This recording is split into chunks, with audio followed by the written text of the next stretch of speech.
All right. People often ask me what my ethnicity is, which is okay because it's hard to guess. My mom is from Germany and my dad is from India. And today I would like to talk about my Indian half a little bit by teaching you guys about the Hindu holiday called Diwali. So for me, Diwali is an exciting holiday, full of culture, valued family time, good food, and exciting storytelling.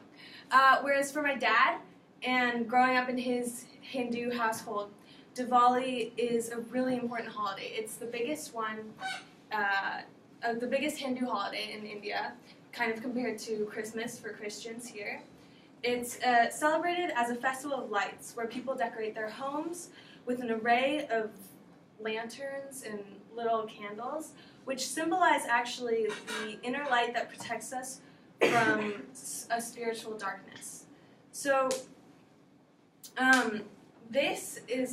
so it's very important, and so my dad brought it to our house, and we celebrated it the same way every year. So in the morning, we clean the house, which isn't that fun, but that is for the story of Diwali is about a king and queen who get banished and then come back. So on the day of their return, that's when you celebrate, and that's why you clean your house, to make it look the best possible for the king and queen. And then we cook, in the afternoon, we cook lots of Indian food, delicious, makes me hungry.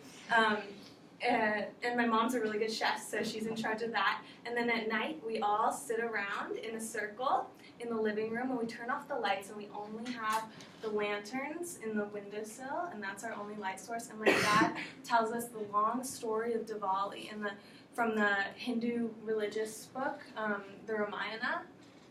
And so I will tell you guys that story now, but there's so much detail in it. It's actually pretty interesting, but it takes like 2 hours to explain, and so I'm only going to give you a summary of it.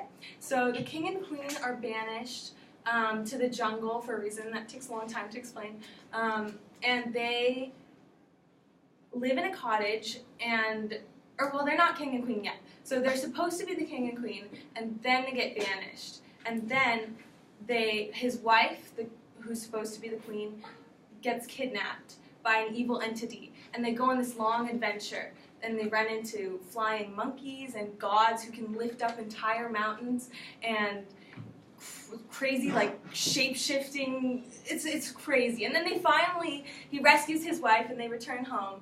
And that's the day you celebrate. And that's Diwali. And so this day is celebrated to give across the message of ultimate victory of good over evil and light over darkness. That's why we light the candles, to symbolize that. So I hope that you all have learned a little more about the celebration and background of Diwali, and that you will always remember to send your light of positivity into the world despite its darkness and negativity. Thank you.